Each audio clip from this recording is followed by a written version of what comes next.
Hey legends, this is Magnus. How you doing? We got a new sWooZie video to react to. So this came out recently. This came out Tuesday night, and I'm recording this on Wednesday.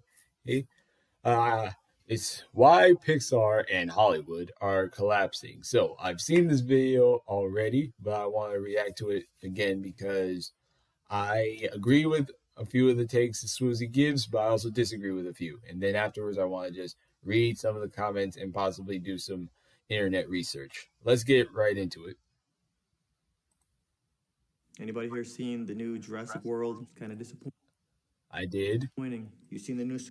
and I disagree with that one because as I showed in my short, I liked Jurassic World Rebirth. I don't think it's the best. Obviously, to me, Jurassic Park and probably Jurassic World are the best top two, but I put it right next to The Lost World and Jurassic Park 3, as I said in my short. Superman kind of doo-doo water. When Pixar That out the gate, I'm not gonna lie, I that confused me because as you can see, I got my shirt on. I really like that movie. I really like that movie. That to me is a 9, 10 out of 10. Great superhero movie, and definitely what we needed for a character like Superman. is bumping out flop after flop, you know we got problems. Okay, every movie now is the storytelling equivalent of Instagram ramen without the flavor packet. That I disagree with because one, you calling Pixar flop after flop with flop after flop with Inside Out, two of all movies, and then Elio. Oh, that is unfair to say, eh, because I could give you that if it was Lightyear then Elio. If it was Lightyear then Elio, I could give you that. But Lightyear then Soul, Luca, and Turning Red giving their actual releases is after the pandemic, which conditioned them to only put it on Disney Plus, and then Inside Out 2, and Toy Story 4. Toy Story 4 as well. Like saying flop after flop, that's a bit off. Disney animation too. Lightyear, doo-doo water. Strange. That's Pixar, and I understand that one flopped up, and not many people like it. For me greatest Pixar movie of all time in my personal opinion. World, doo-doo water. Strange World is all right. Strange World, I would say, is okay. An average film. So it's like Wish? Is that on the board? Wish as well. No, I think it's okay. I think it's okay. But the biggest problem with it is that because it represents the 100-year anniversary of Disney animation, that's something that's really taints this film. It really taints it. And based on what has been told from the creators behind it, what they wanted to do with the film versus what it actually is, yeah. But to also like the other movies that have come before that, you can't just act as if blatantly everything they've made is bad in recent years. And that's just the animation. Live action is sucking too. The Marvels. Don't get me started on the new Indiana Jones movie. What was that? I've been trying to get into the movie industry my entire life. That's what this whole YouTube stuff that I'm doing is for. I'm trying to perfect my storytelling craft. I've had some. Okay. So, the live action stuff. Now, he uses the Marvels, which again, I think that's the first actual flop or movie that didn't make its budget in the entire MCU. And I'll give him that, absolutely. Yeah, I appreciate that movie, especially for Iman Vellani's performance as Miss Marvel. To me, she carries that movie. The only thing is, like, he says the Marvels, but the problem is, you gonna say the Marvels, but you gonna disregard Deadpool and Wolverine, Guardians of the Galaxy Volume 3, Spider Man No Way Home, and the recent Thunderbolts, which, granted, didn't make as much or didn't even break even, unfortunately. But you're going to sit here and use the Marvels as the pinnacle example when other recent movies have come out and have done well for themselves. or Captain America: Brave New World. Meetings with some producers. I've had some meetings with movie studios. I've been Sorry, let me go back and read that other comment. And as for Indiana Jones and the Dial of Destiny, I haven't seen that one yet. I haven't seen that movie yet, so I don't know how it I've is. had some meetings with some producers. I've had some meetings Story time about one of these Hollywood meetings coming after this intro. All right. with movie studios. I've been to some major agencies and I've been in the elevator and I've overheard some people saying some stuff and I figured out the answer as to why everything is sucking. One, corporations have taken over.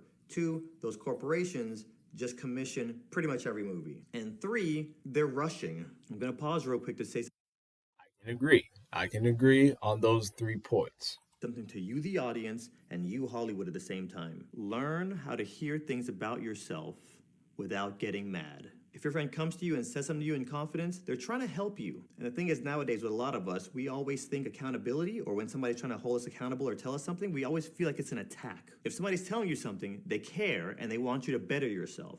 Same thing to Hollywood. When people make videos like this, we're not sitting here trying to attack you. We love Pixar. We love movies. We want to go back to the day of every Friday during the summer, we are throwing money at the screen. And I want to let that whole thing play out to say I agree. However, that seems almost like a one-sided thing. Now, I will admit, I'm probably in that group that are taking what he's saying and getting offended.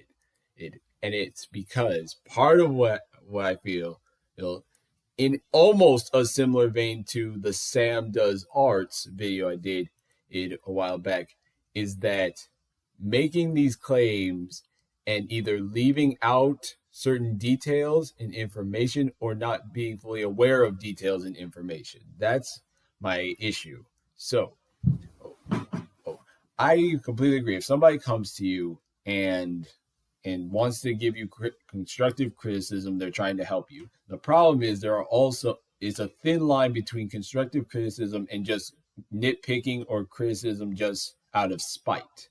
Because granted, I'm certain sWooZie wants the betterment of Hollywood and movies as a whole.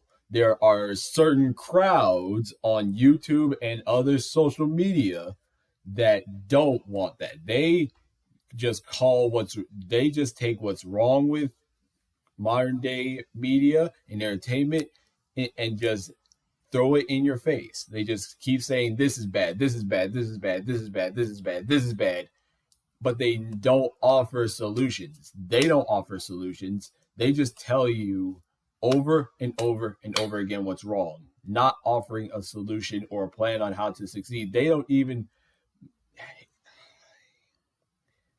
if they attempt to make entertainment themselves, and it's either the same thing that they claim to hate, because but he's right, okay? sWooZie is right on the point that being able to take criticism and not getting offended. The problem is also when people do make these videos about it, it's also about how they word it, how they say it, and making sure they're going with as much information as they can. Obviously, he's coming in with a good chunk of information, so I'm not going to discount that at all. But I think anyone could agree that somebody coming to you with constructive criticism, based on the way they word it, it can come across as an attack, even if it's coming from a genuine place of concern. If you word it wrong, it doesn't matter, or like the intention. If it comes across the wrong way, the entire message can be blown. I know a lot of y'all are here for the story times. I got 2 of them. Let's get into the first one real quick. Actually, before we get into the story time, let me talk about the corporations. George Lucas did an interview. I don't know if it's in this magazine, but in the interview, he talks about how corporations have taken over Hollywood. Studios and producers treat movies now like it's just Vegas. He says movie studios will go to a movie director and say, here's $100 million. Go downstairs, hit the tables, and bring me back $1 billion. The people with money don't have creativity, and the people with creativity don't have money. And we're running into problems now because the people that have the money are starting to think that they're the creatives and they're making all these creative decisions, and we're getting what we're getting. When movies were good, the creatives would pitch movie ideas to the studios. Now, him using this claim, like when movies were good. Okay, what era are you specifically talking about? Because claiming that now we're in a time where all movies are bad is just either false or disingenuous in certain ways. Because we've gotten great movies he's up to this day. To me, Thunderbolts, Superman, Sonic 3. To me, Mufasa, The Lion King. Like, the bad guys, we're about to get the bad guys too. We're about to get Fantastic Four first steps. There are good movies throughout. There are good, bad, in the middle movies. Like, what do you mean? Like, could we get a little more specific? The studios would greenlight it, and boom. Anyways, story time. I book a meeting with one of my heroes. He's a producer. You've seen his movies. The first thing that he said that blew my mind, he goes, I'm working on this big movie, and whatever draft of the script that we get next, we have to start shooting. And I'm like, this is what sorry. So that already builds problems. I can agree on that. Like, working with a script, regardless of the quality, is a red flag. What do you mean? He goes, well, we announced the release date already. We got to start principal on Monday. And I'm like, but wait, what if the next script sucks? Then what? He goes, doesn't matter. We got to start shooting it. I'm going to keep this person anonymous, and I'm going to keep the movie that we're talking about anonymous. The movie was so bad, and it flopped so hard, they had to reboot the entire franchise. And that's how... And based on that, I'm willing to guess. My guess is that it's DCEU's Black Adam. That's at least what I think. I think that that Black Adam might be the movie he's talking about. Because despite the fact that I appreciate that movie, I do have fun with that movie, it did not do what it needed to do to set the DCEU back in steady water, at least to me. So either that, if not Black Adam, maybe the Flash. But to me, for me, it might be the DCEU, but I can be wrong. I'm certain I'm probably multiple productions in Hollywood right now. Something else that happened in the meeting that was a little bit jarring. The producer was talking to me and he goes, I went to your YouTube channel and I looked at your last video and you have 7 million views on that video. How much did you pay for marketing? And I'm like, $0.00. He's like, you don't spend money on marketing? And you get millions of views? Do you know how much money I have to spend on marketing for one movie? $50 million, 50, not 15. My job is basically cover every bus stop in town, cover every billboard in town. He later confessed and said, I have no idea what the public wants to see. And I'm like, hold up. So I was sitting here mind blown listening to this dude who has made multiple movies, but it was also mind blowing to him that I have an idea of what audiences want to see. All YouTubers in the million sub club, they have to have an idea. I got the second story coming in. I agree on that. Like, if you made so many gotten so many subscribers in such a history, you must have an idea or something that brings people to you. And part of that, I would say, is because one reason he gets the 17 million views on a single video is because he built a loyal following. He built a loyal following because we can expect, or we know he'll have this high quality animation, or at the very least, if it's in this format, like right here, where it's just him talking, he has honestly a great voice to listen to. He has good humor, he's funny, and he has charisma. So part of that is a big reason to me why he can get so many views and not upload for months on end, because he has built such a loyal following. He has a certain reputation, and something we can at least expect from him, and he knows he's giving that to his audience. And to me, a YouTube video is different from a movie. A YouTube video is way different from a movie dealing with marketing, because when you build a loyal following, when you post something, people are gonna know. Oh, I saw this video dang near me like immediately once it came up, because I know sWooZie he doesn't post on a regular basis, but when he does, it's almost like an event that you have to see as soon as possible, and he built that reputation. So a movie is different because you unfortunately got to market it from pretty much from jump. Teaser trailer, official trailer, or posters, all that, like interviews with the actors or voice actors, there's the red carpet, all that. Like a YouTube video getting marketing or views versus a movie getting views are two different things. And another part of that is the cost of going to the movies. I can agree totally on that, on how much it costs to do a luxury thing. To go to the movies is a luxury or a leisure time thing. And the amount of money that it's costing to do that, even for one person, it's almost not worth going to the movies sometimes, or for many people at all. Second, let me talk about Elio real quick. Elio flopped. I actually went and watched it, and it's actually.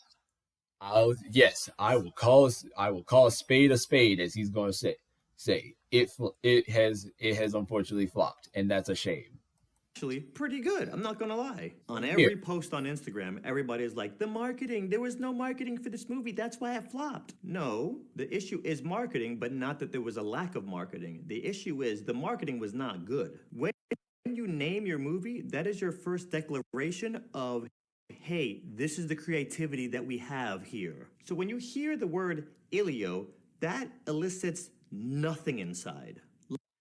That I disagree with. I think that's wrong, because Pixar has multiple movies that are a single word, or that is simply the name of the film. So, because Coco, Wall-E, Luca, Brave, like Soul, there are multiple Cars. There are multiple movies in Pixar's catalog. Heck, Shrek. And I'm not dissing Shrek at all, not at all. But of course, the font of the movie, the way it looks, the font that it has, how big it is a big factor.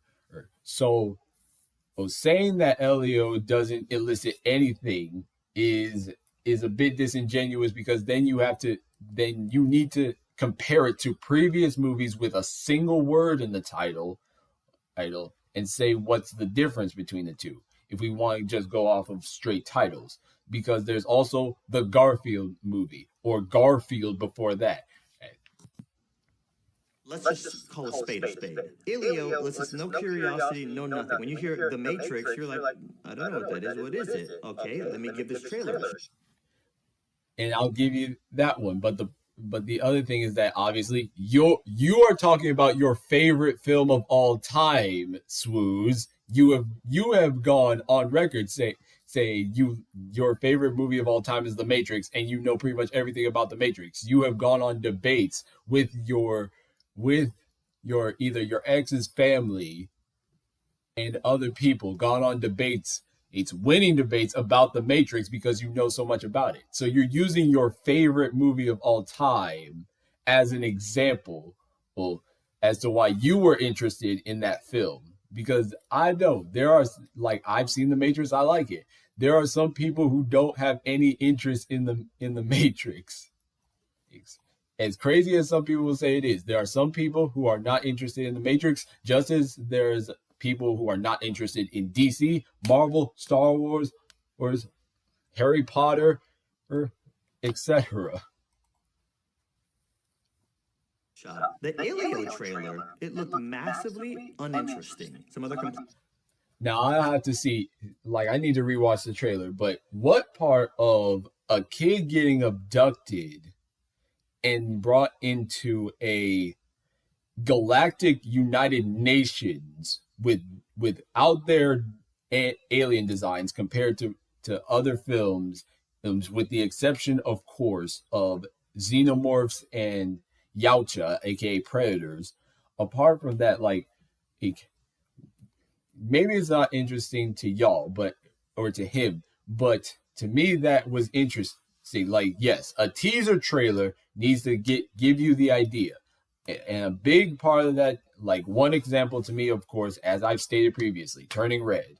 If a teaser trailer catches me out on the teaser trailer, that's all I need to see. For example, I'll be doing a reaction to the Hoppers teaser trailer that recently came out today. About to check that out.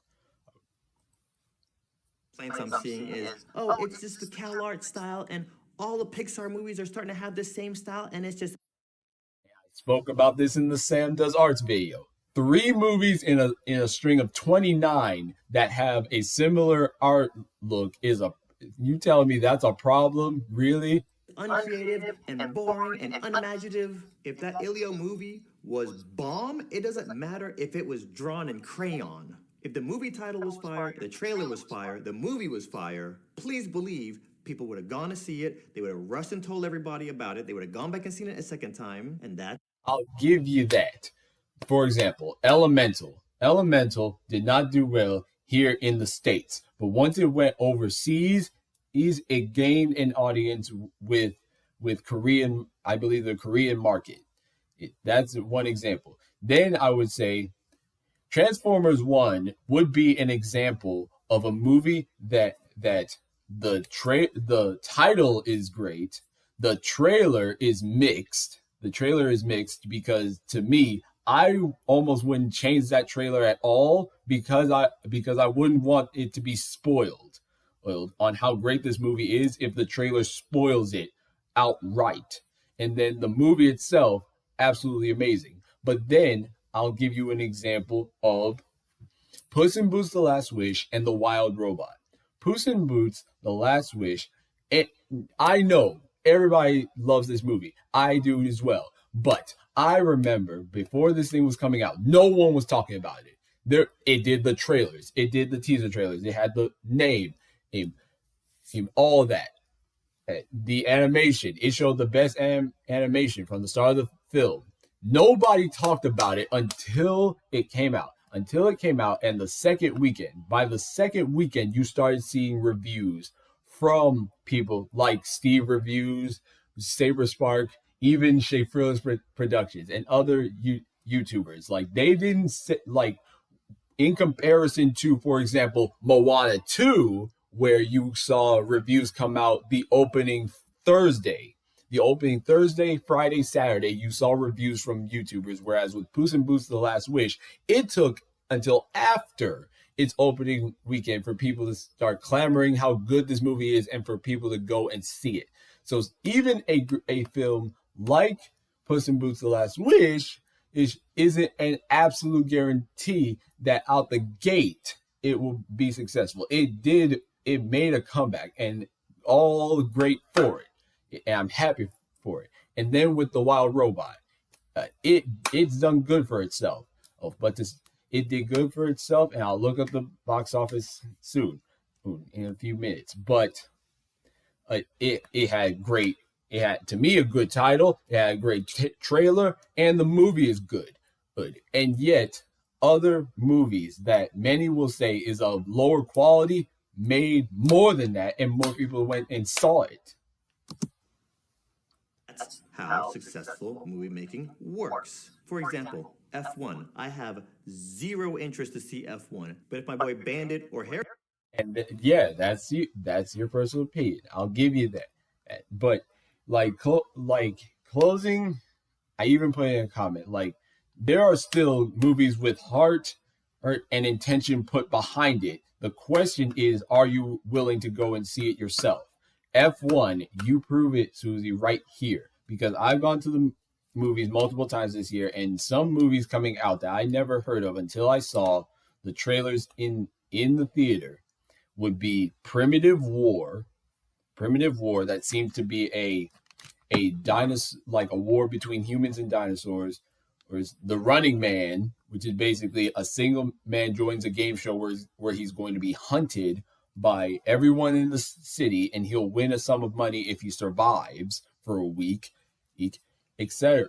Or Gran Turismo. When Gran Turismo came out, I never played the games, but I was interested in the fact that this was a true story. Went to go and see it. I love that film. I love that film. It's incredible to me for me to see. So I am at least more open to see new media that's going to come out, not just the stuff that I'm used to, and that's on me needing to step out of my comfort zone. Harry called me and they're like, bro, I just saw F1. It's the best movie I've ever seen in my life. Marketing from a friend is better than any marketing that you'll see on TV. The studio.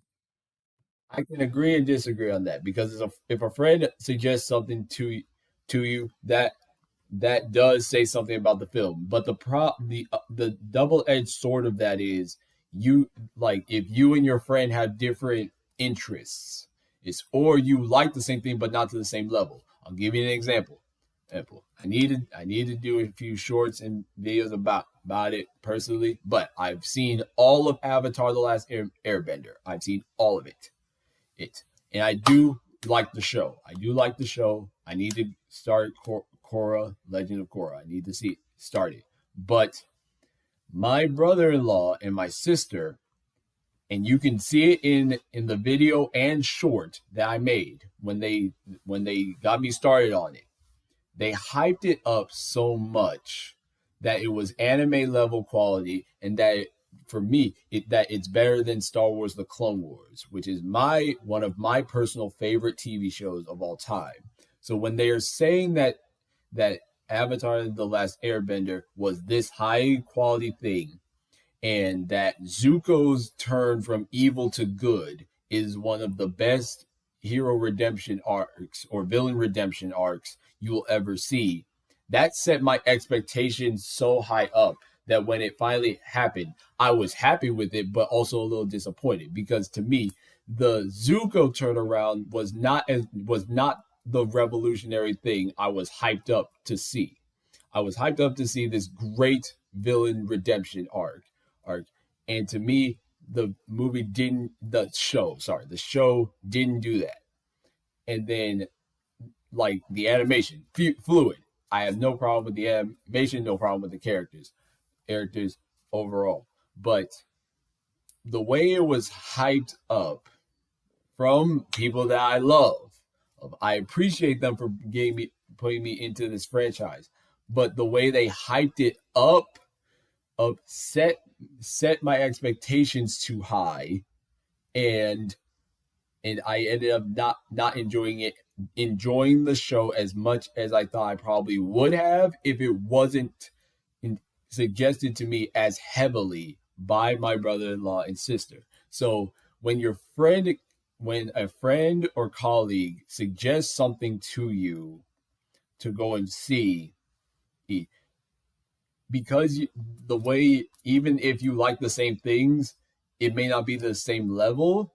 That's why I personally, like, when I try and give reviews, I hopefully say this each time, and if I don't, I apologize. I apologize if I didn't do this in any of my previous reviews.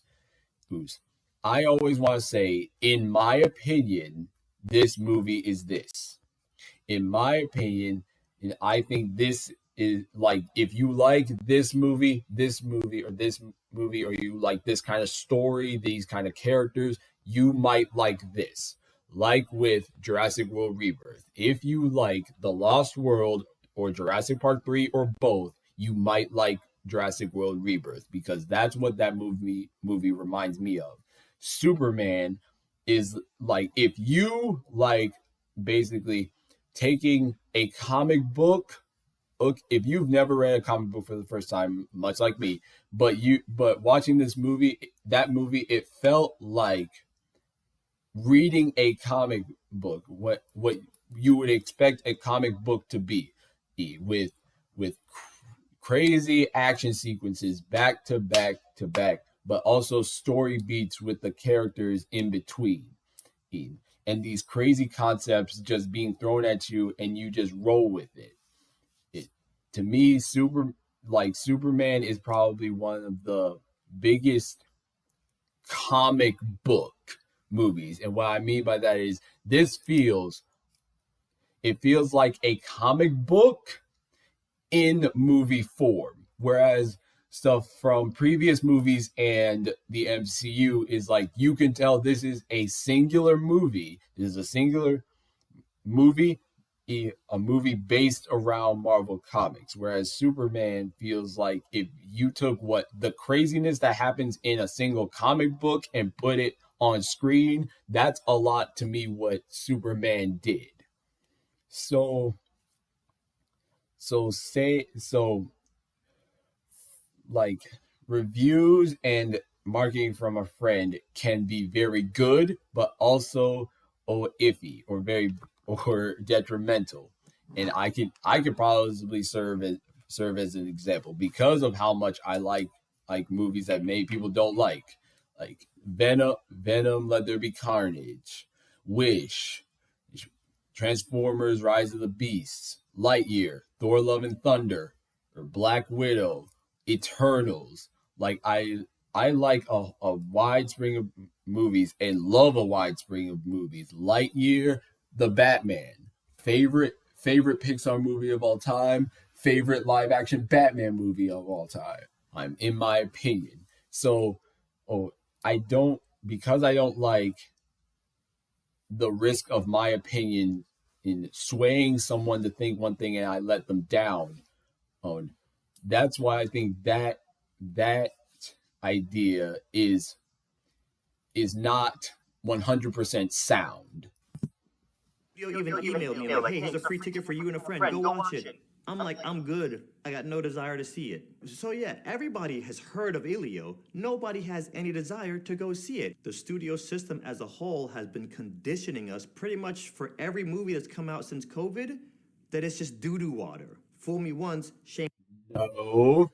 Yes, there are movies that came out since COVID that are subpar quality. Madam Web, to me, is the most conflicting film I've ever seen. One of the most conflicting films I've ever seen. But saying that every movie is bad is just false. Oh, sWooZie, what about Sonic 1, Sonic 2, Sonic 3? Those three movies, what do you say about those specifically? Then what would you say for The Little Mermaid? What would you say for Snow White? What would you say for The Bad Guys, as I stated previously? What would you say for what's some others? Darn it. And Aquaman and the Lost Kingdom. And I like that movie. I like that movie personally. But others see it as 50-50, half and half. Not that good. But where's Moana 2? As I said, Moana 2. I like that movie. Like saying that there have been no good movies since COVID is just lunacy to me. Deadpool and Wolverine, like you gonna say Deadpool and Wolverine was bad? Shame on me. Fool me 8 times. Wait, how does that go? Shame on me or shame on you? I don't even know the last time I went to P.F. Chang's. Not because I got tired of the food, it just became very obvious that they changed their ingredients and raised the price. Same for Chipotle. Some of y'all know Chipotle in 2015 is not the same quality of Chipotle in 2025. You go to your favorite food place, you start noticing the quality's gone down. You go a second time, a third time, a fourth time. If by that fifth time you realize the quality is gone, you're gone. These movie studios are releasing mid and doo-doo movies. So you're conditioned. And I can agree. Mid, trash, I disagree with. But you're saying it as if all that we've gotten is bad, and that's not true. That's not true. And I'm going to, I'll probably Inside Out 2, as I also stated. I personally love that movie more than Inside Out 1 for how it does its characters and how it tackles certain topics. These movie studios are releasing mid and doo-doo movies, so you're conditioning your audience to not come back. So once that groundwork is laid that, hey, everything is mid, and we see Ilio hit the screen, what you think's gonna happen? Is gonna be the worst performing Pixar movie of all time. Story time number 2. Another famous producer emails me and he says, hey, I discovered your channel, your storytelling is awesome, I can tell you're a good writer. If you ever have any movie scripts you want to share, feel free to send them my way. Fast forward 2 years, I hit him back like, hey bro, you remember that script I told you I was working on? Well, it's done. How you want me to get it to you? He says to me, actually, moving forward, I'm not doing any more originals. It's only reboots and sequels from here on out. The reason he's saying that is because with these producers and these studio heads, it's a business to them. They're here to finance the movie. So you're gonna put up $5 million of your own money out of your pocket to work on the next Marvel movie. If your movie flops, you lose that money. If your movie is successful, you're gonna get some money back. And then when they look at the box office every week, they see established IPs losing money. They see established IPs flopping. You're gonna roll the dice on some movie script that has zero fan base, or you're gonna roll the dice on a Wicked or a Jurassic Park or Fantastic Four or Indiana Jones. So you got Transformers as another example. Transformers 1. Unfortunately, he didn't make enough money to break even, apparently. And because of that, Hasbro pulled back from financing future movies, which is a true shame. We're still getting a Transformers film, apparently from Michael Bay, and likely be a live action Transformers film. So I'm hoping it's follow up from Transformers: Rise of the Beasts, so we can get the G.I. Joe crossover that they teased. So that's an active example of this producer is curating his work to make sure he can make the money he needs, pay his bills, care for anyone he loves, etc. You guys see how the problem is all interconnected with other things? Like the roots are tangled. So as a producer, you're looking at filmmaking much different than anybody else. Here's the release date. Here's my $10 million. So I know by this day, I can expect to get some money back. That's how you're looking at filmmaking. I think a lot of studios and people in power have lost sight of, hey, when I make a good movie, I make more money. Inside Out 2. Inside Out 2 or Nasia 2. I still need to see that movie, but Nasia 2 as an example in China. Because all this is a risk. All this is a gamble. It's like playing the lotto.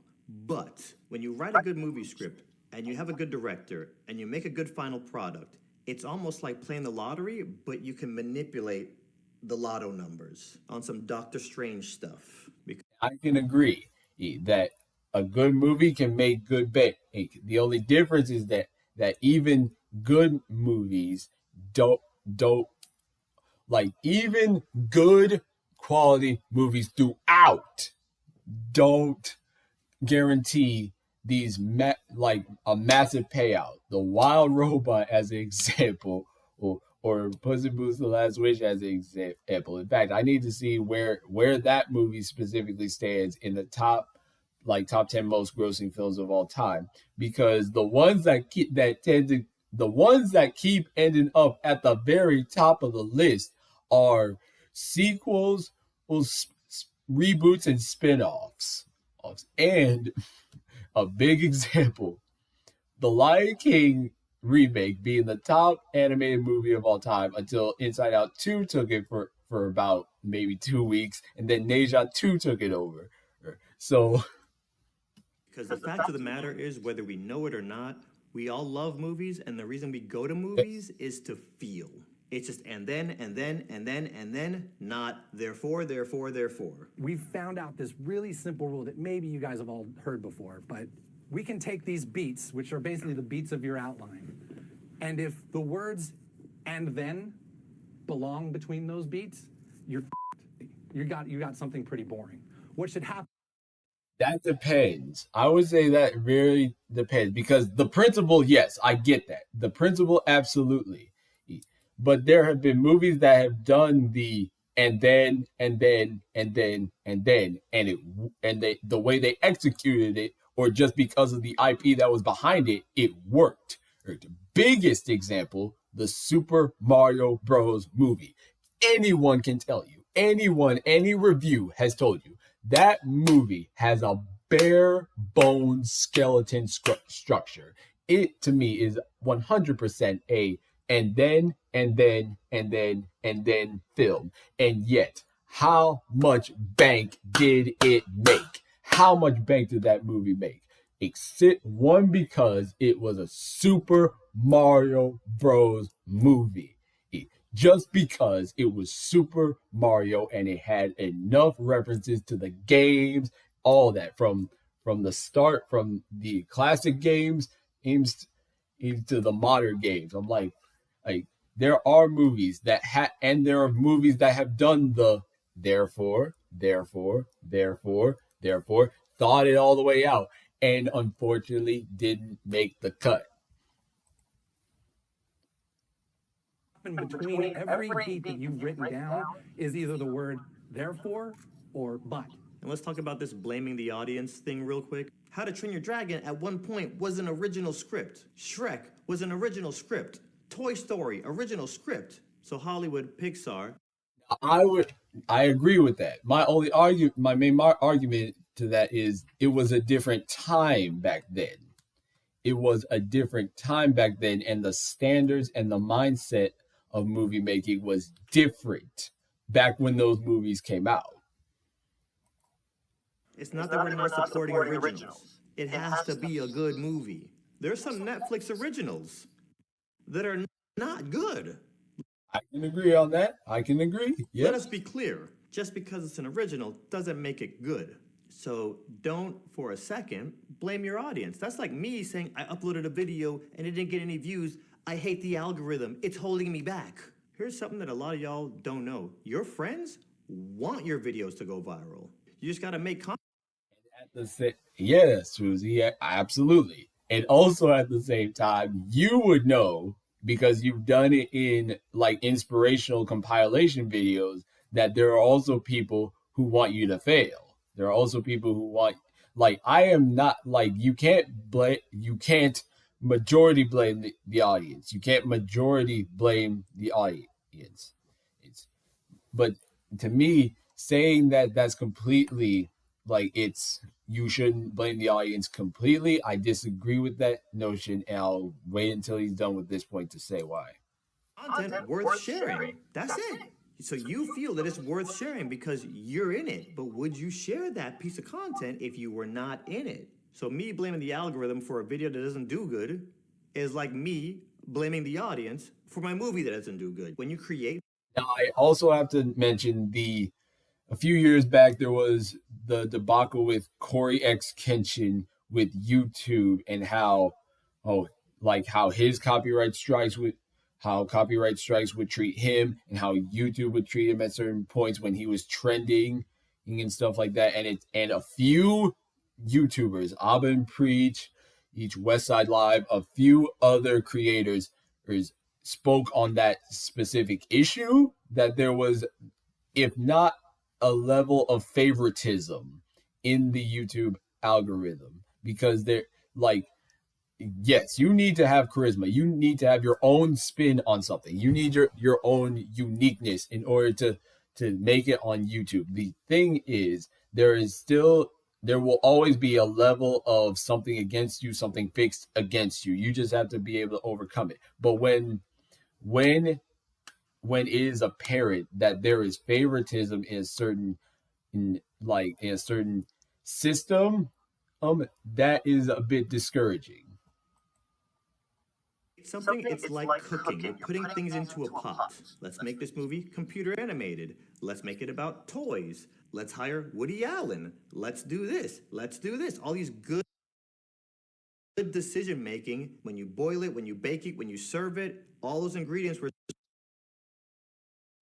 so good that when the customer eats it, oh my God, this is amazing. Versus, now, yes, that's very true. But also, to be a contrarian, to your point, there's also those who will take that whole entire, take these great ingredients, but if the person doesn't like that food, or doesn't like that taste, they can still look at something great and say it's bad. And we've seen it before.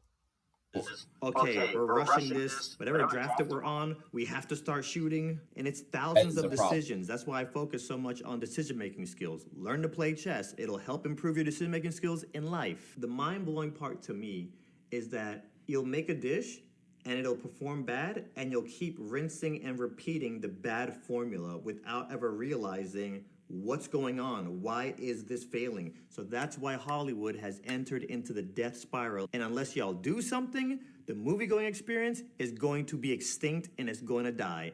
I don't want that. You don't want that. Nobody wants that. Learn to hear things about yourself. Learn to hear correction without getting offended. But at the same time, sWooZie, I think you would also agree. Know the difference between somebody giving constructive criticism and criticism out of spite, because there is a difference. But depending on how this person, especially the people who want to criticize you out of spite, but they want to make sure you don't just cut them off or shut the door in their face, they'll word their criticism in a favorable way. Like, they'll try to do everything in their power to be able to say the criticism they want to say without you slamming the door in their face or checking it or seeing it immediately. So yes, know how to take criticism without being mad, but also know the difference between constructive criticism and blatant criticism out of spite, right? Or anger or just negativity. So, and then also, if you're also the person giving criticism, this also has to be somebody, there also has to be a word stated. There needs to be a conversation about the way giving criticism, because the way you give criticism is important, or uplifting or encouragement. The way that you word it and the way you go about it is very important. As I said at the beginning of this video, if you word it wrong, or you say it in the wrong tone, the message doesn't matter. The message doesn't matter. Heck, there are movies that have done this where the message is sound. It's the way they depicted it was the problem. A good example to me, Raya and the Last Dragon. Despite the fact that Raya might be my second or most favorite Disney princess, but tied with Mulan. And apart from the characters themselves, the movie itself, I love the world building. I love the world that Raya and the Last Dragon takes place in. I love the creatures in there. The problem is the story of trust. And the two things to me that really hurt it is Sisu's blind faith, her blind faith in loyalty and trust after being lied to in her face, and the ending with Namari saying that Sisu's death was just as much a Raya's fault as hers. The ending of that film and what the message of trust is a sound idea, and it's a sound message that needs to be stated. The problem is how it's executed, the way it's executed and handled, because the person giving criticism, if you're trying to uplift the person, you can't go out and just say it. If you say it in a simple, cold fashion or in a yelling tone or something like that, it's not going to, if you close off your recipient's ears, if you have them cut you off before you can give it or have them need to go into defense mode, you've already failed. So yes, the receiver of criticism needs to be able to take it in without getting offended. But the person giving the criticism also needs to be aware of how they're saying it. Know how they're saying it. Is it true? Is it upbuilding? Will we get something out of this? Is, for example, like there's a common saying, like, the obvious one was, if you don't have something nice to say, don't say it at all, which that's an iffy mantra to live by. But but what is it? Like, I think it's Think, THINK. Is this thoughtful? Is it honest? Is it, oh man, is it, I forget the words. And I probably gotta look it up now, because the way, if you're going to give advice or upliftment or constructive criticism or counsel to someone, you have to approach it the right way. Because if you don't, you can have a genuinely good message to give, or criticism or counsel to give, but if the person is going to be offended, you can't control how some people react to things. You can't control how some people react to something. But if you can curate your message to where it is as little conflict as possible, do that. Because yes, there are some people who will get angry at you no matter what you say. But if you come at them shouting or demeaning them, you're not helping your case. How do we fix this? Well, cost knob. Let's concentrate on solutions, not on problems. I'm talking to Hollywood right now, but you, the viewer, use that in your day-to-day life too. Let's zoom out and look at the charts and see where we're making the most amount of money and movies were thriving right here. Let's say 1999, random number. Okay, let's zoom in 1999. How were we making movies back then? Oh, David Fincher came to us with Fight Club. Oh, the Wachowski brothers came to us with Matrix. Oh, all these creatives were pitching us, and we were greenlighting things that came to us, and we weren't rushing things. Random idea. Maybe let the creatives pitch you again instead of the people with the money. Now, I also would say that not all creatives are that good, because ever since Winnie the Pooh and Steamboat Willie, the Mickey model, went into public domain, what was some of the first things that came out? Horror movies based around those characters. And that in me, I remember everyone was saying beforehand that with when characters hit public domain, the public audience is going to do better with these characters than the studios ever did. And yet, when Winnie the Pooh and Steamboat Willie came out, along with other free domain characters, now those horror movies pretty much silenced everyone who was saying that. I have rarely heard that sentiment since. Ever since those movies came out, I haven't heard somebody say these characters are going to be better in the public domain. Thinking they're the creative. I'm just super sane. So don't sit back saying, oh, it's a TikTok audience. They have a short attention span. Nobody's going to the movies because they can't sit through a 2-hour movie. Y'all re-release Star Wars Episode 3, Revenge of the Sith, in theaters. That movie is at home. That movie's on Disney Plus. You can watch it for free. Didn't y'all make like $20 million the first weekend? How is that? Okay, to me, this is a very flawed point to make. And here's why. To me, sWooZie, you can, like, I say this in the comment. I'll read the comment later.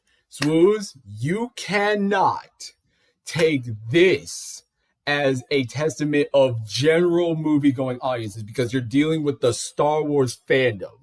You are dealing with the Star Wars fandom in this case, because this was like the 25th anniversary of Revenge of the Sith. I unfortunately didn't get to go and see it because of work. But to say that this had something to do with people with TikTok attention spans, no. This is a case of the Star Wars fandom, who has, specifically those of the prequel era fans, and where that TikTok patience level is less, and the fact that you're dealing with a fandom that, despite the Clone Wars being canceled for multiple years and Star Wars Rebels airing its complete run in that time, the fandom was so persistent and dedicated that they were able to get George Lucas, Dave Filoni, and Disney as a whole to green light the 7th season to revive Clone Wars after multiple years of it being canceled.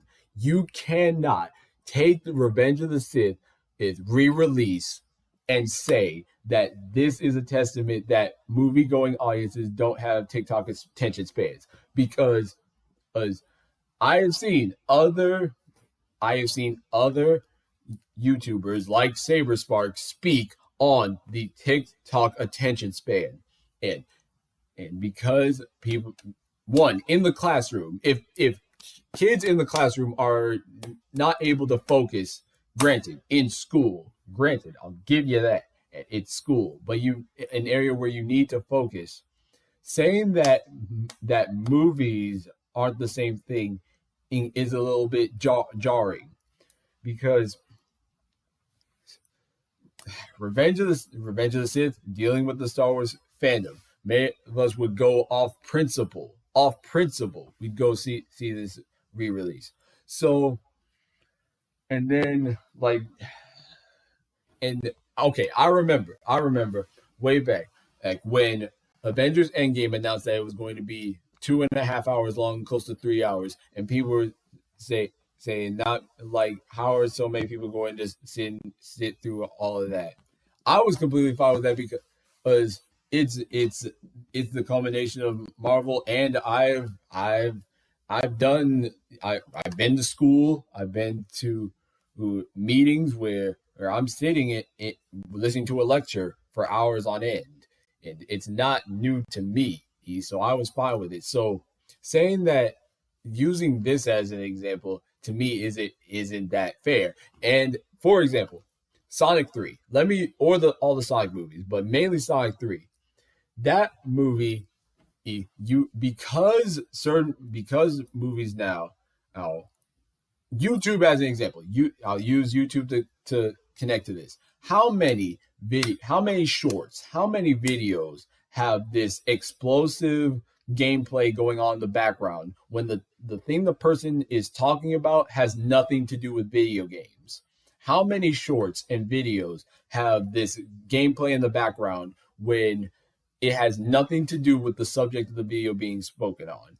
I'll use myself as an example. I talk about stuff while playing Disney Speedstorm, or just because that's how I get to just speak my mind, and without the either pressure or difficulty of getting in front of a camera when it's not a reaction video, and just speaking my mind. I put this gameplay on the background because it helps me center myself to be able to speak how I feel. But the multiple videos where you have just this explosive, maybe a Call of Duty in the background, GTA in the background, stuff like that, and the topic on screen is not the focus. Or as an example, as a decent example, the YouTuber Optimus. The YouTuber Optimus does news updates and talks about a wide range of stuff, but pretty much in every video, the background is a video game, and you're which is why I would almost describe his channel as almost more of background noise, except for when he pulls up social media or news sites and posts as evidence to what he's saying. So, this argument is that's an iffy one to state, or in my eyes, it's wrong to use. Is that possible if it's a TikTok audience and we don't have an attention span? You see, if you make you're talking one. They ain't talking about the Star Wars fandom, though. They ain't talking about the Star Wars fandom. They talking about general people, general movie going audience. That is the Star Wars. That a big chunk of that is the Star Wars fandom, and the memification and the comical explosion the Revenge of the Sith got. And a great example would be overly sarcastic productions and detailed diatribe on Revenge of the Sith and how every single line in that movie is pretty much a meme or quote at this point, and that's not what the Revenge of the Sith was trying to be. It was trying to be a tragedy film, but it does not come across that way at all. A movie and it flops, it's your fault. It's not the audience. It's not if we have a TikTok attention span. It's your fault. What? That I disagree with. I disagree with that statement, because saying it's strictly the studio's fault is like, and hold on. Your fault. And we don't have an attention Hold on. span. You see? If you make a movie and it flops, it's your fault. Okay. This is something I heard from Abba and Preach. When you point one finger forward, there are 3 fingers pointed back at you. So right now, sWooZie is pointing 3 fingers back at himself. Right now, saying that it's strictly the movie studio's fault is disingenuous in some way, shape, or form. Because saying it's all the movie studio's fault, that's not fair. That's not fair to say, because it's not the audience. It's not if we have a TikTok attention span. Yes, that is a factor, sWooZie. You can't sit here and say that lower attention spans aren't the problem. Heck, Bluey, for crying out loud, the greatest kids show of all time. The episodes are typically a minimum 10 minutes. The TV shows, or there's a new Transformers show. There's a new Transformers show airing on YouTube. That's like 10 minutes each episode, or Transformers Cyberverse. TV shows now are super short because these studios know children have shorter attention spans. Saying that it's not attention span's fault, that's false. Because another thing is that the Batman, many people criticize the film because it's slow or boring. I personally love like how long it takes and how in-depth the story is, but because it's not as action-packed as most comic book films, people criticized it for that. Or another example, to me, the absolute, like, a testament to the peak of what Star Wars can be, Andor. When it first came out, how many times did people post and talk about calling it Andor? Or because they said it was boring, because it was slower paced, it was more thought out. I admit this fully. As I was watching season 1, there were multiple times especially the first arc, each arc, I at multiple points caught myself thinking, this is going slow. Should I even keep watching? And I told myself to keep going, because let's see what happens. Maybe it'll be worth it. Each time I did that, I was not disappointed, because Andor season 1 blew my mind, and then Andor season 2 blew my mind as it comes to what Star Wars can be. But a big criticism many people give this show is saying that it's boring because it's longer paced, it's more thought out. It is not what usual Star Wars media is made. It's not like Obi-Wan Kenobi. It's not like the Clone Wars. It's not like Rebels. It's not like The Mandalorian. It's not like the Book of Boba Fett. It's not like Ahsoka. It's not like the movies.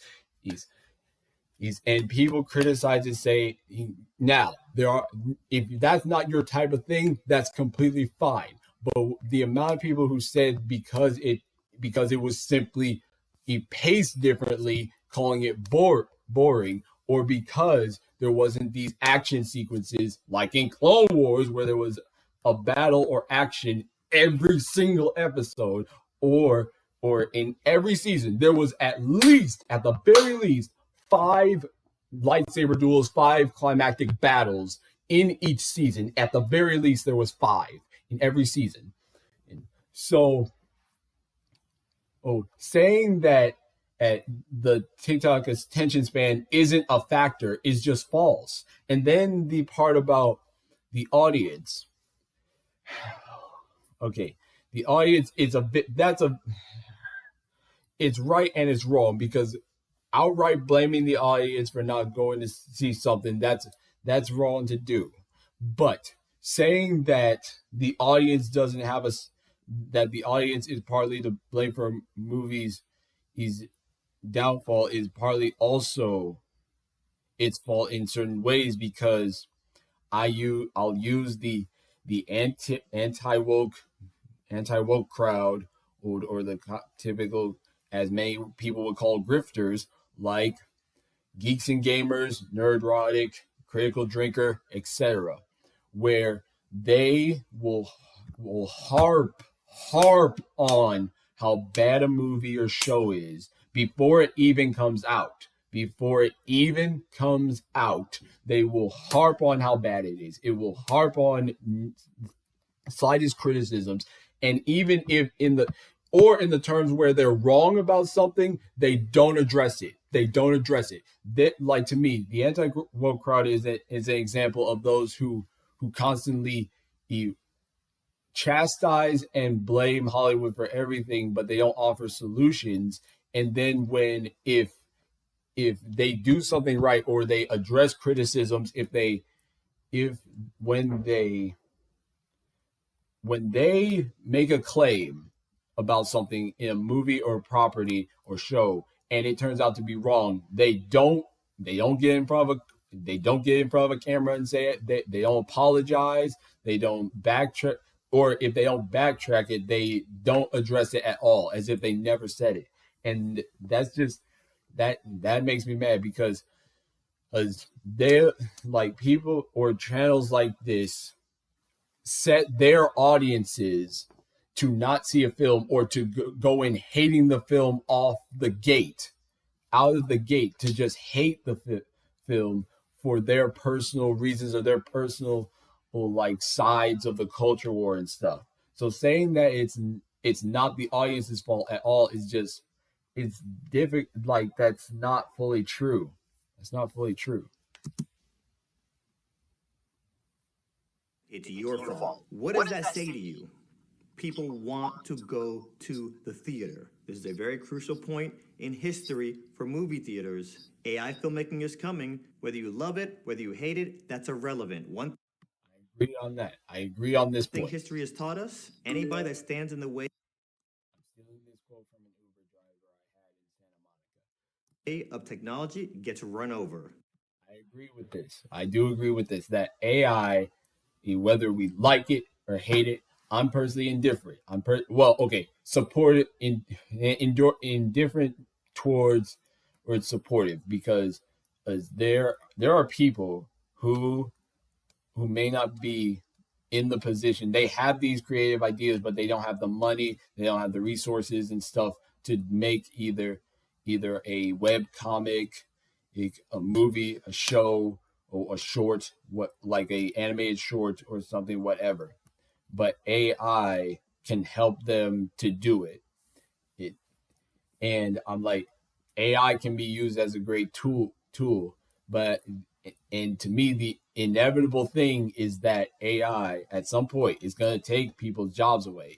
To me, it's inevitable, because he, like sWooZie's about to give a few examples of businesses that went out of business because of progress.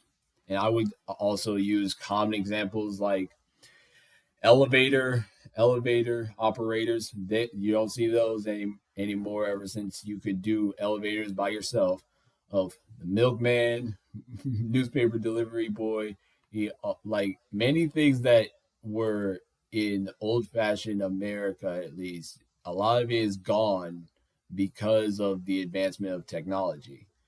And the obvious thing is, like, if another common thing is that, if I know it's cold-hearted to say, so, but one of the first things I think of in this topic is, if your job could be replaced by a robot, how important was your job really? How important was your job if it could be replaced by a robot, by a machine, being told to do things in a certain order? Because there are, like, I've done like working in retail and stuff, there are jobs that I can see like this could be taken over by a robot given enough time. You asked the cab drivers when Uber showed up. You asked Blockbuster when Netflix showed up. And I'll give him a third example.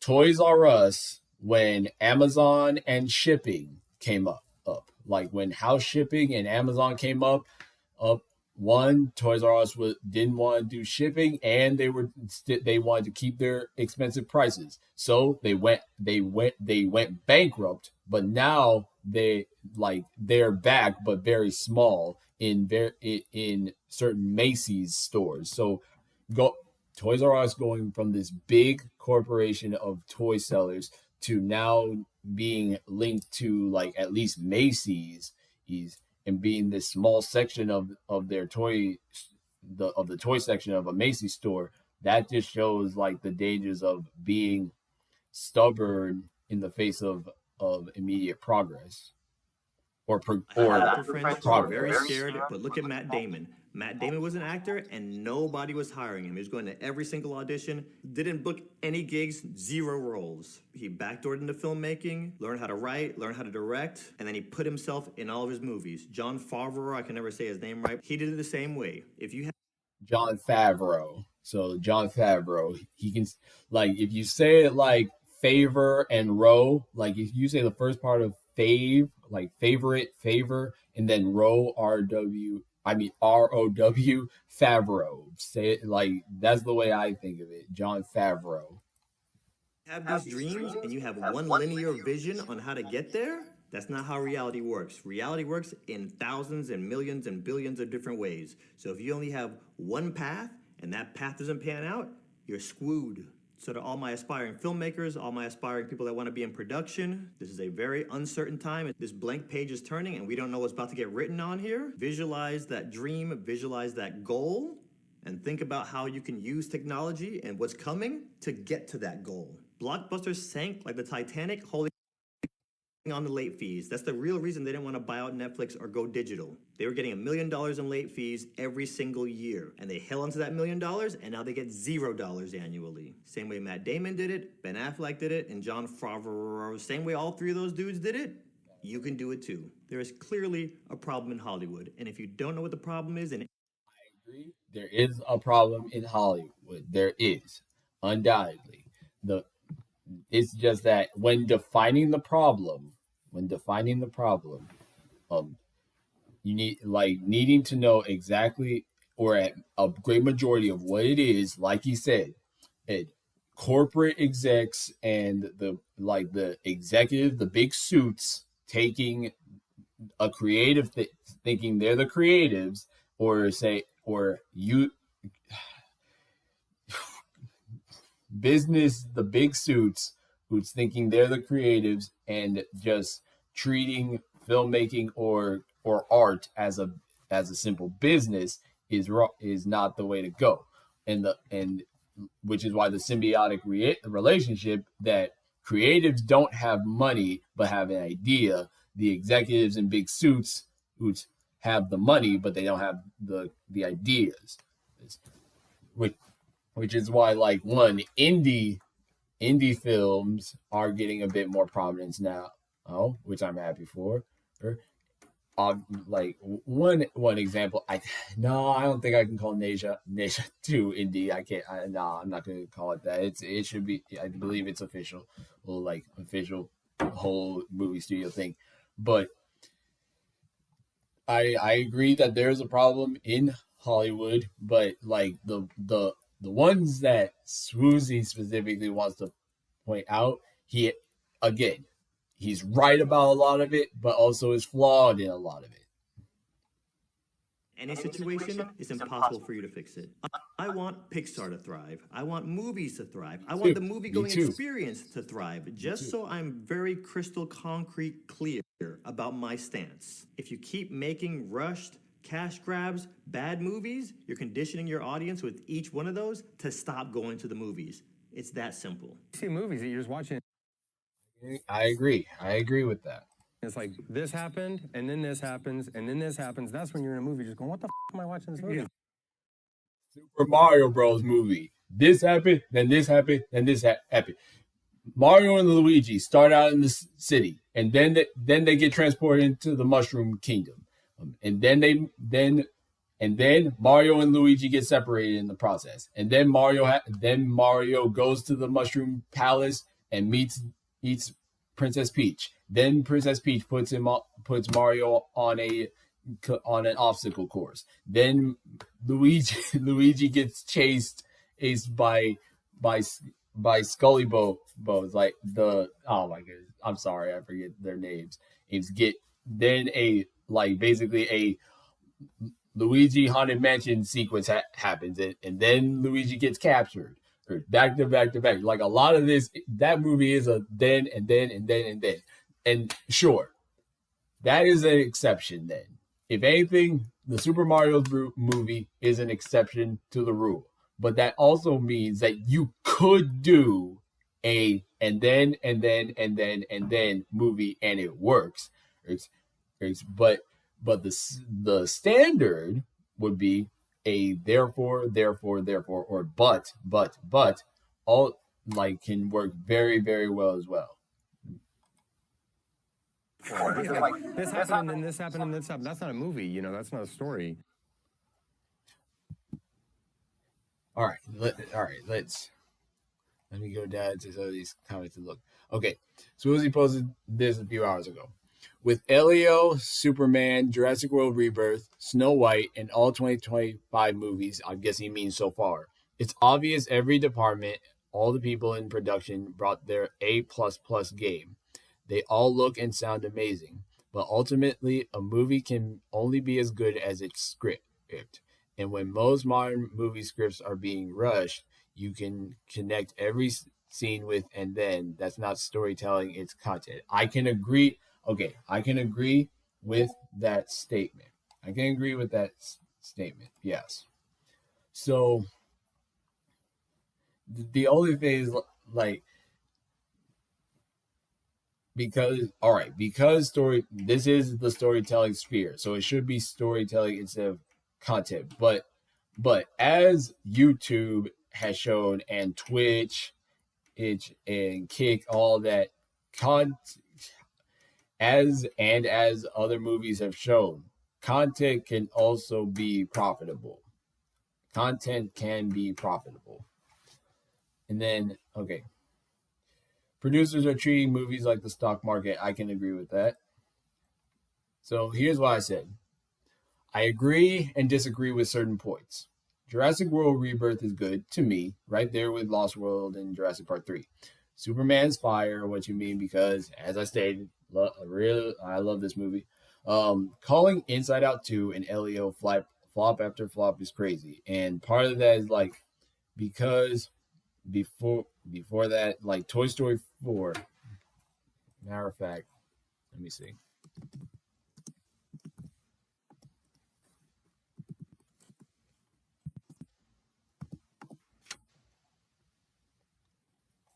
Let's look this up.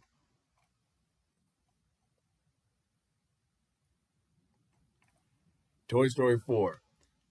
$1,073,394,593. And again, me, and as someone who likes this, who does like this film, I like this film. I appreciate what it did with its story.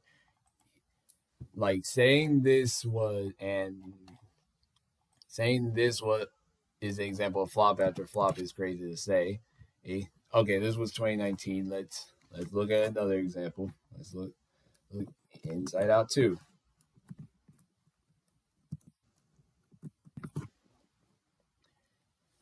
$1,699 billion, $1,698,000,000.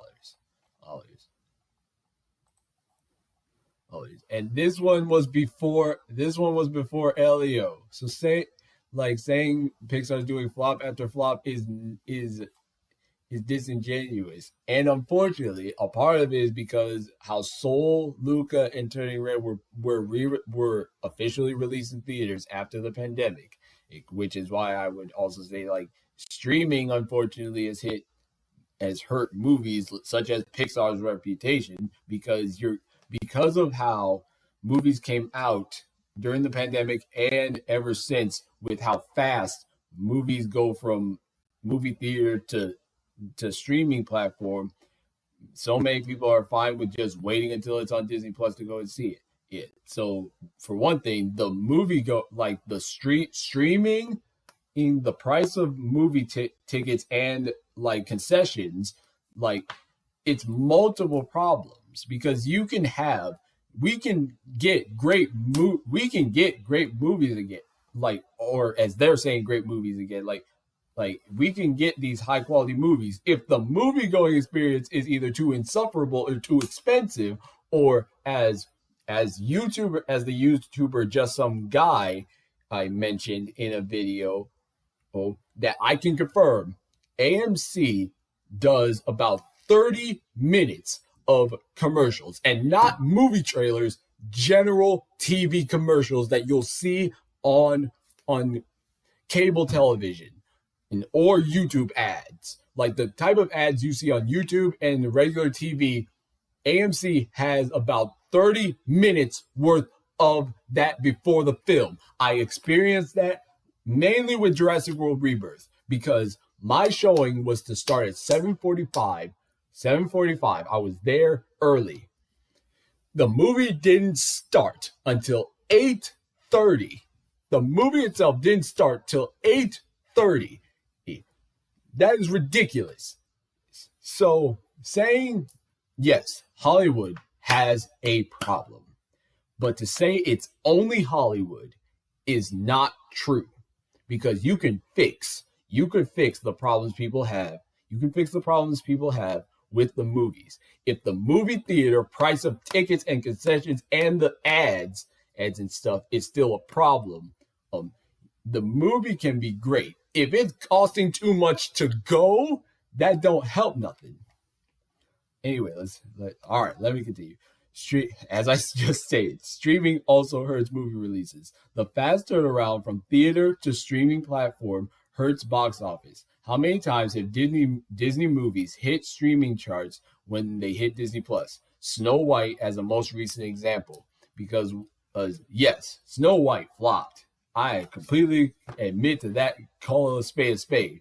But when it hit Disney Plus, it hit the top of the Disney Plus charts, as of course they report it, even though they don't show the public streaming numbers.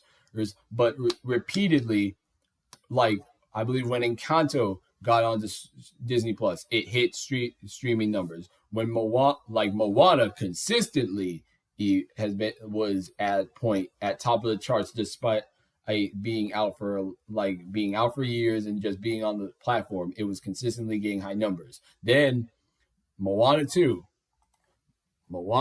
made, hold on.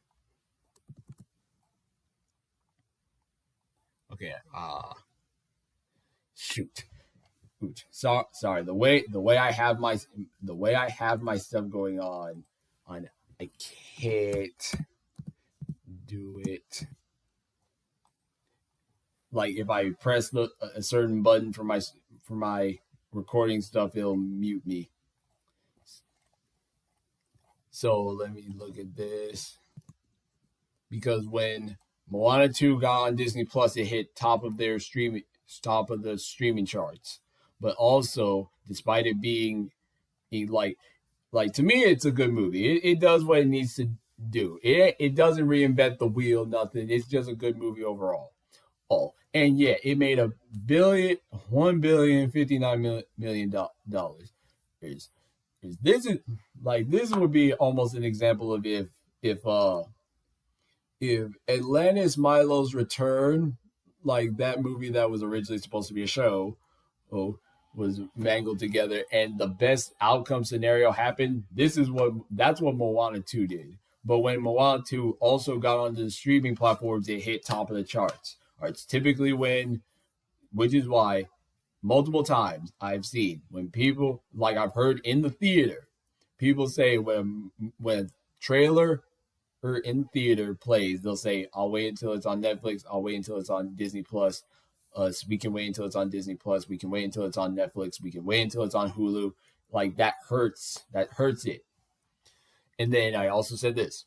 With movies like K-Pop Demon Hunters, amazing film. The Sea Beast, I've heard a lot of good things about that film. I just need to see it. And Nimona, I've seen that film. Pretty good story, great animation, great characters. Being streaming exclusives, it sets a precedent that a certain quality of animation comes from streaming as opposed to movie productions. It's at least from what I'm seeing, from what I've seen.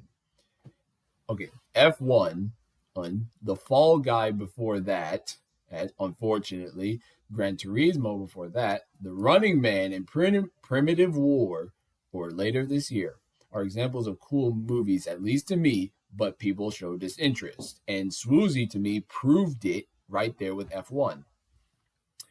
And then reiterating what I just said, you can't, like the revenue of Revenge of the Sith is because of the Star Wars fan base. And then the last bit, Super Mario Bros. As I said, it's so Hollywood.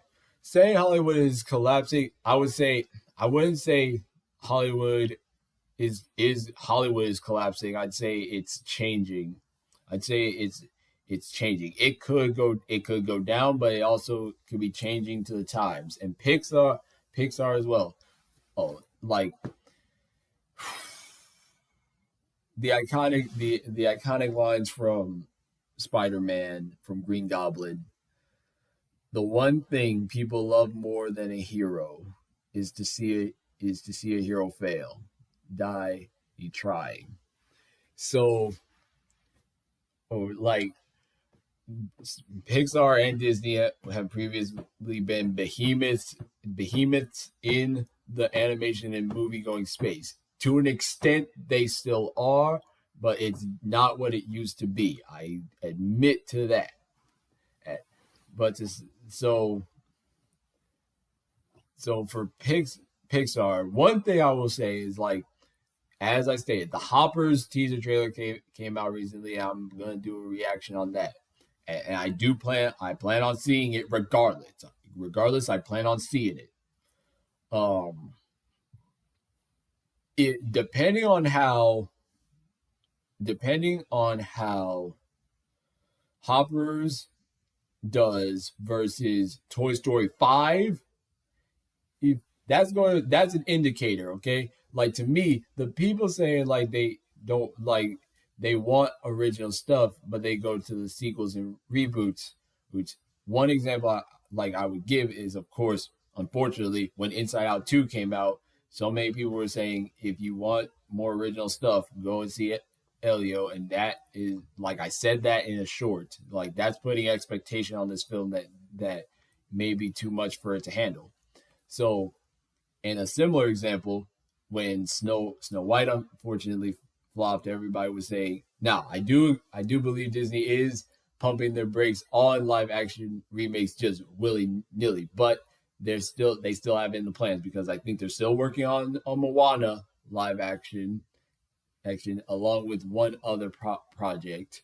I think it might be like Lion King 2. I think it might be. But like when that happened, my full reaction was wait until Lilo and Stitch. If Lilo and Stitch flops, then they may go full break and we got a problem. But if Lilo and Stitch it does good, they gonna keep going, business as usual. And as clearly stated, it's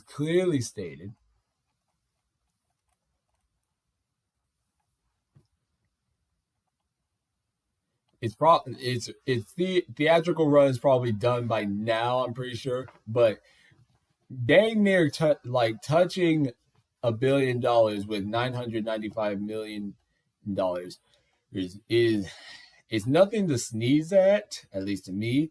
I would agree, like the fact that Moana 2 made a billion and this did make a billion is an indicator of something. It's an indicator of something, but that's an indicator of this to an extent this movie's quality. But the fact that one Lilo and Stitch 2, as I reacted to in a short, is happening, and it's like it's still an indicator that people still go to the movies for this, is even if the movie isn't to the absolute height or peak of quality. So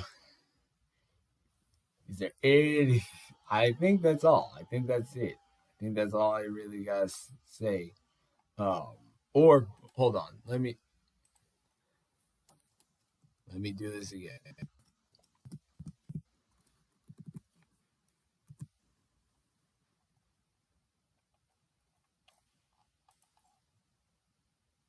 Okay, Coco. Like I'm looking at the movies with single worded titles.